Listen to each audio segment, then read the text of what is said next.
Okay, guys, let's go ahead and get started because I always want you guys to get out of here, like by that time at 2:50 here. Main thing, I always like some of you guys showing up, and sometimes there's a few of you even that like will just come here and then play the video too as well and listen to that a little bit later on. So that's really pretty remarkable for you guys anyway. So you work very hard. Now tomorrow's quiz, because that's kind of the main thing. What would be the basis of that? I Now, if you notice on Tuesday's quiz, I put some of the homework and a specific question on there that a lot of people missed about the riots. Okay, tomorrow I would like the fourth part of the prohibition video, like again looked at or listened to. It doesn't always have to be the visual thing on there. Now, you're not going to get through all the Ford videos like that. I mean, come on, let's be realistic. But you, it's pretty good. It kind of, I feel bad about Ford's family life, though, right? How he treated his son. You, it's not good. I always have a little rule. Some of you guys look up some people like in the media or like maybe like you have a hero or something like that. You don't want to meet your heroes because you don't know how you're going to be treated or what you learn about them in a way.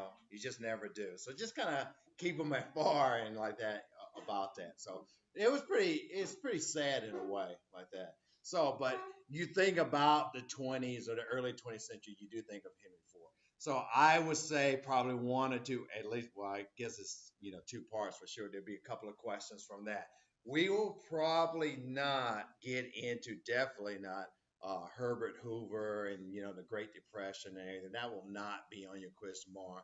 And I don't know how much in the 20s because just throwing out some stuff that you guys have already studied or even know from the past, like history from Scott's Monkey Trial, Sacco Vanzetti, Charles Lindbergh, culture, fads. I don't know how much it would be filled in there. The presidencies, the economics of it, the really foreign policy. I can really say this tomorrow. I'm already deduced right here. There's not really any foreign policy tomorrow. We'll talk more about that almost in the 1930s, going back to, you know, getting back into um, the not back to isolationism in there. So the big idea after the war, I returned to isolationism. No more. I want you to say this. No more people are really concentrating on idealism and reform. Give me the word for that. If we're not concentrating on idealism and reform, what's one word that's saying that we're not concentrating on anymore in a way? One word, if I say idealism and reform, it's just another two words for what era? The progressive era. Does everybody understand that?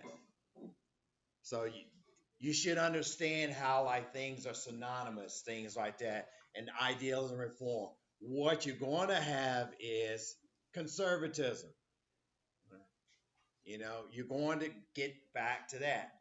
Now, let me quantify that.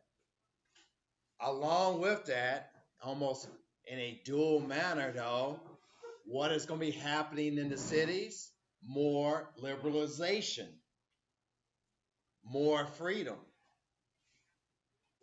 But then, if you see the cities becoming more free, more of where the girls are smoking or drinking illegally, more like loose morals, interracial kind of like hanging out like of races and groups, more things going on in the city while the rural parts remain traditional. What is that going to? What are you going to predict then? What's going to happen if that's the case then here, as we know in 2019 in a way? What are you going to see? If you see the cities is the place you want to go to be cosmopolitan, but then I want the rural places are like, well, those are traditional values. We're a good place to raise a family like that. Those people in the city, they're the bootleggers, there's gangsters, there's jazz. I want to go to the barn and square dance. You know, Henry Ford, big promoter of square dancing. You get like that, because jazz is the hip hop of the 1920s. I know it's so far removed from your ears to understand that. All right. But you remember they don't have too many genres. It's born from the blues and it's called the jazz age. The roaring 20s, and I think you know why it's called the roaring 20s from like, the cars, the airplanes, like that, and everything is just kind of moving and going. And it's called the jazz age. But what's going to be happening here if I'm just kind of set up for you? Go ahead, sir.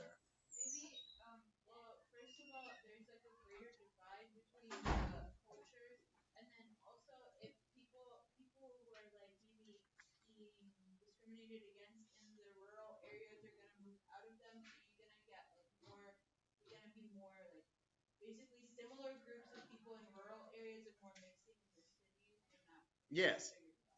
Yeah, but more cities are just going to become more liberal by default. And I'm not trying to say, as we know, I want to temper this, and I think you guys know this, that like it's not like, hey, welcome all minorities, welcome all like women can do like what you want. I don't want to say that, but it's definitely not out like more in the rural parts of Arkansas, all right? Or if you go to like Missouri and Kansas City is different from other parts of Missouri, right? In there, all right. Definitely more different as far as that. When you think about all the cultural trends, it's mostly city. All right, that's what they're doing. Now, people always say today, like, you guys talking about modern politics. Well, Democrats really have like, the like North and really the West and the Rocky Mountains slice again as far as their support. Republicans is just all down south. But if you look at always those maps, those election maps and everything, what's blue and red, what do you see that is really blue inside of North Carolina? Raleigh, Charlotte, you get like that. So those places and everything else is red, sometimes blood red. It's really kind of what is set up here in the early 20th century, if you think about that. You see this kind of like, you know, liberalization. And I'm going to use a word that you're going to have to know, and it's, how it's going to sound kind of like funny how I pronounce it, but, modernity, modernism, modernity. That's the movement. This is finally where we're getting into some modern, what you call living. This is where you do get the country people resenting the city people. What happens when city mouse comes to visit, like, country mouse? What does city mouse sometimes have? What kind of attitude sometimes city mouse has about country mouse? They're stupid, inferior. You're not with the trends. You don't. What are you wearing like that? You're a hayseed like that. Get with this, like so get with the culture. And you start seeing this in the 1920s. What is hip? And you're saying to yourself, well, yes, Bryce, what do you mean, like, why else in the 1920s? Radio. All right. So hey, like again, everything. Let's just hear the latest, like hit music by like uh, again like Louis Armstrong, Duke Ellington's band, or Glenn Miller or things like that. So that's what you're going to hear, like what you should be listening to instead of maybe like the old time like kind of country rural music. Uh, what you should be like wearing, what kind of like consumer products you should be buying, and it's all around the newspapers. Magazines are flourishing, and you see this kind of mass media, mass marketing. Now, on the whole, though, all this mass marketing, mass media is driving the 20s economy.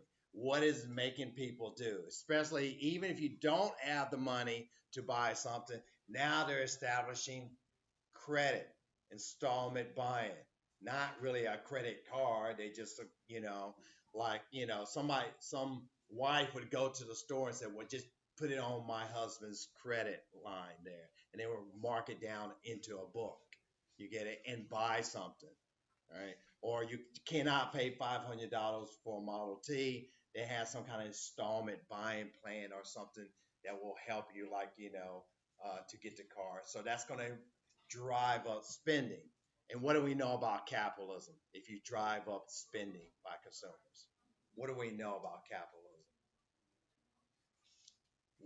What is the kind of like, if we spend, will we prosper as a whole economy? Yes. Yeah. We know the cycle and we know what's coming up. But at the time, and what's going to happen, Christian, if more people are buying cars? What is Henry Ford going to do?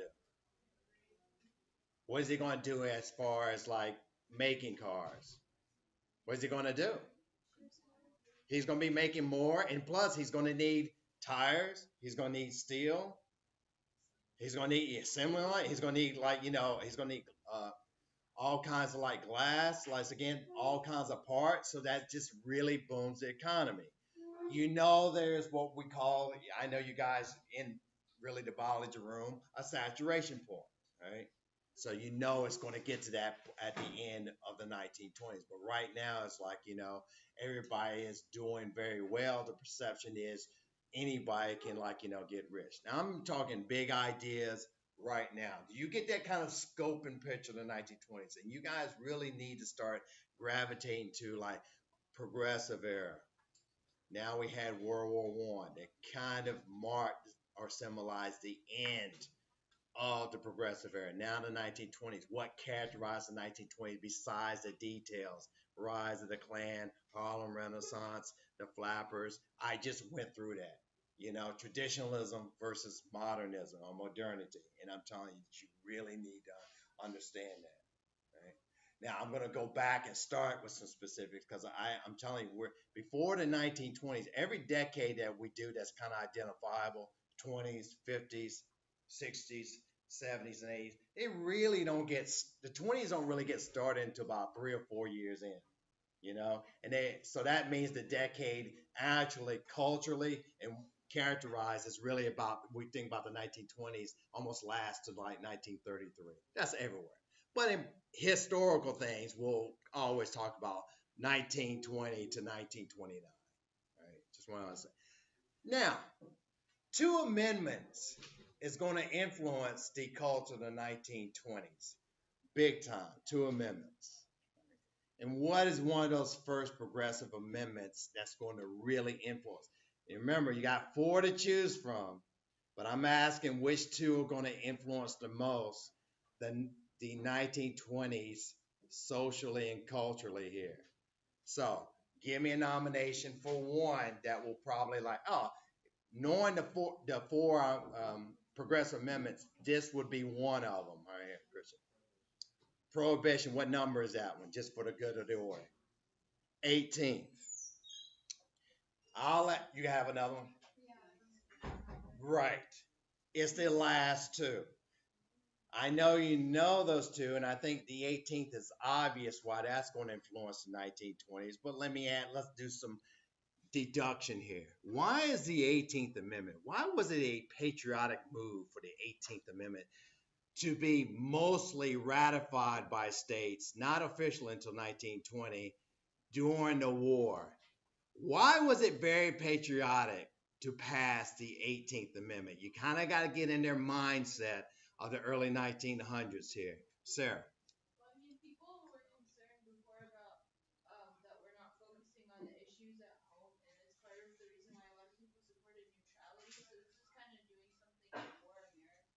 This is for America. What can we do with the problems? And we cannot forget about what was the movement almost working for this in the 19th century as a whole. What was you can name the group, you can name the movement in general. What was it called?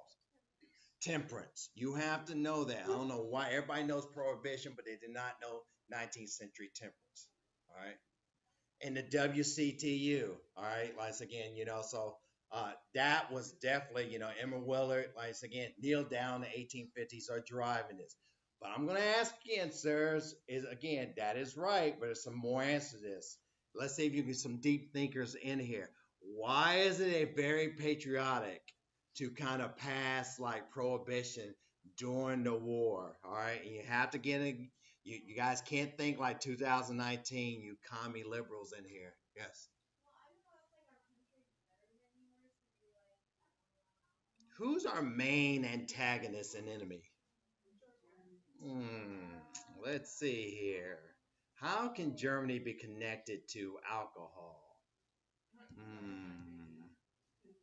I wonder what. I'm glad that you guys are not too familiar with the the industry here. How can they be tied to that? Well, first thing is this: what makes beer? What do you have to use to hops, grain? Kind of know your beer making there.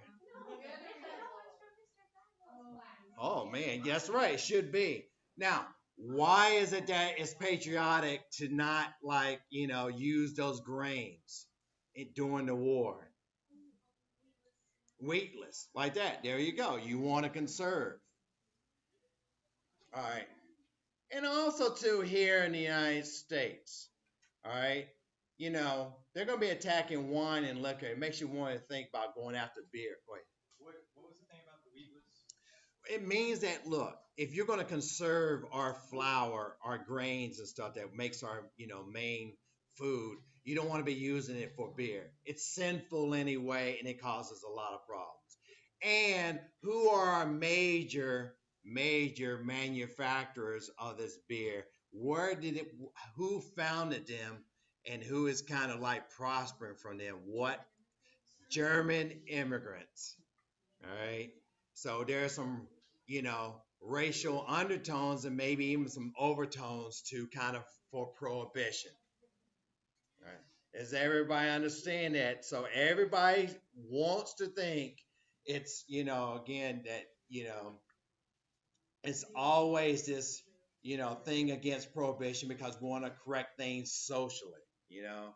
We want to carry nation with our acts coming into a saloon, busting it up. It's it's sinful. It's going against like what traditional values, but it has a lot of immigrant kind of xenophobic, anti-immigrant kind of tones to it and patriotism. That's why it passed.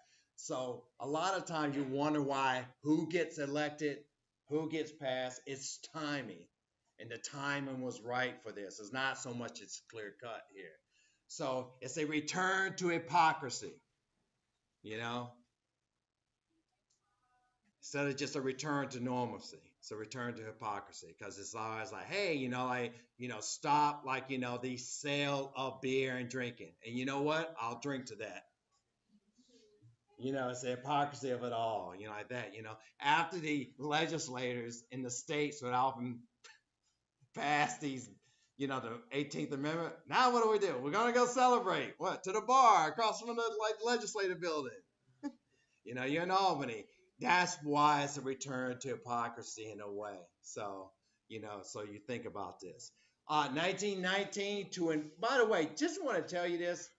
Probably if they would have stuck with wine and liquor, and I've mentioned this before, probably would may have lasted a little bit longer. They include the beer to go after really the German immigrants and Irish immigrants and to be patriotic. Right? And so now you really had to prevent a sale. Now, if Faith wanted to, she wanted to make some gin in her at home, which I hear she might do, that that she could do that. That was legal. Does everybody understand that? That was legal. If you had a lot of times people would have these speakeasies because you speak easy about, hey Logan, if you really want to get your beak wet, as they would say back then, and everything, go down here. And then here comes Lily Wallace and the police. Hey, I heard there's a lot of illegal selling of liquor and alcohol here. And then the owner, Mr. Price, says, hey, they brought all this stuff in here. I didn't sell anything. So, and here's your money. So you understand that's what's kind of going to go on. So anytime you have something that's very popular, if you guys know from 2019, and people want it because it makes them feel, they think it makes them feel happy or more jovial, or you need it to have fun, it's going to be a black market for it. All right, as you kind of know. So there's going to see that. And now you guys will understand this very easily because in 1933 they repeal it. And you say, but Mr. Price, so what did Al Capone, who's at that time, I think at the time he was in jail at that time, I don't know if I got the timeline for that, but all these gangsters are going to do? Well, There's another black market, right? Not only for alcohol, but for, I know you don't think so in the 1930s or the 1940s, 50s, 60s, 70s, and 80s. Drugs. Right, right. That's right. That's right, Addison. You're like, yes, drugs, drugs, more drugs. Well, I love those like those drug movies back in the 30s and 40s. I always had we gotta show you the one where I don't know what it is because they didn't know the effects. They just want to show that it was bad. Also, this look at this kid. He's smoking marijuana and he picks up a frying pan and knocks out his mom or something like that. Like I'm more than anything, he probably would want to like cook something in that frying pan and eat it all up and then go to sleep like that. But man, those. But anyway, you you understand the black market. And you know what I said last week, and I want to jump up and down. It did work. Prohibition did work to a point of limiting the kind of like, consumption of alcohol. You guys think like, again, here we go again. What do you think? Who is supporting this? What part of the country really supports prohibition? The South. And what other areas?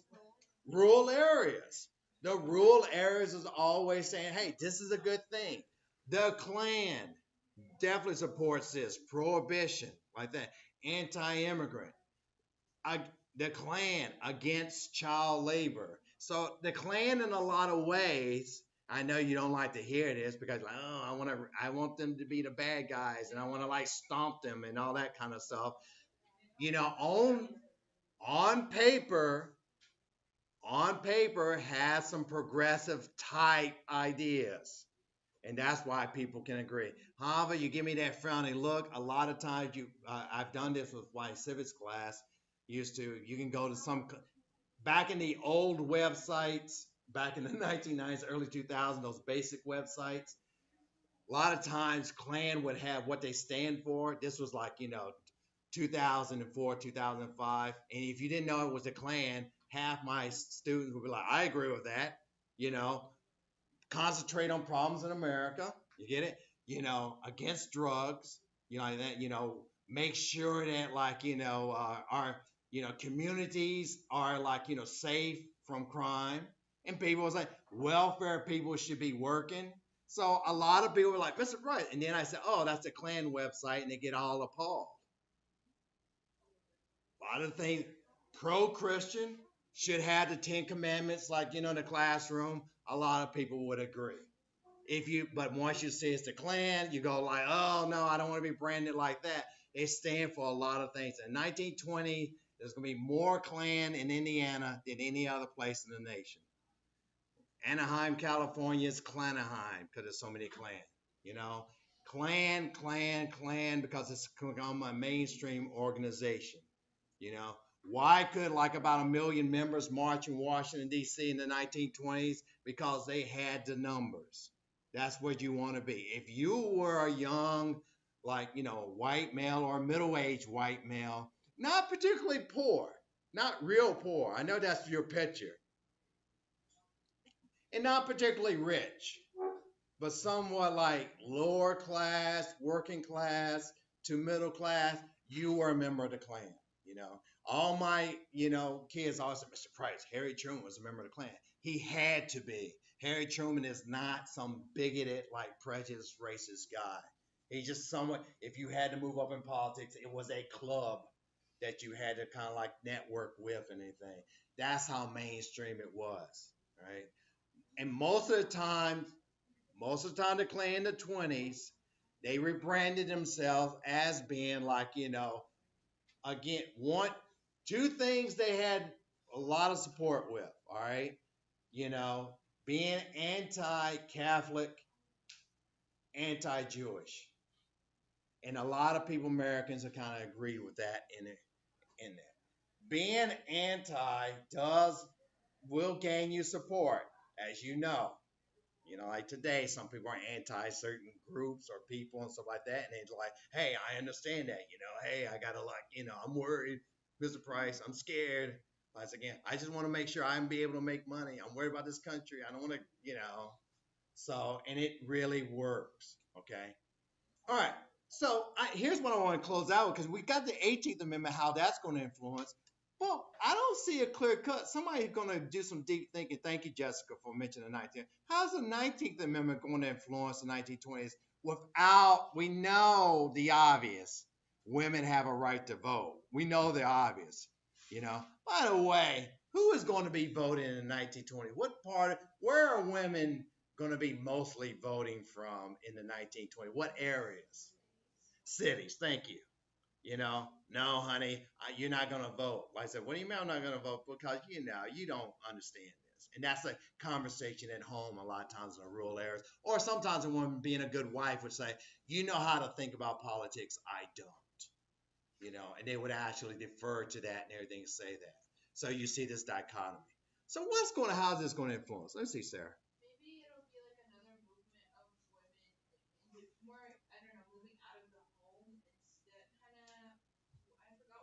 Take your time.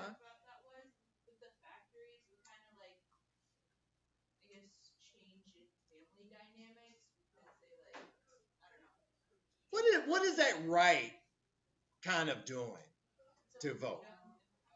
It's empowering them. It's emboldening them. You know, it is really saying, hey, I'm going to run for office. I'm going to wear my hair this way, like that. You know, this is modern times. You hear this all the time, like in New York City, Chicago, Philadelphia, you know, growing city in the 1920s, Los Angeles, you know, Reno, like, hey, Seattle, they're going like, hey, this women would say that this is modern times. I smoke well, you know, out in public if I want to, you know, like that. I wear my skirt right below the knee. So what, you know?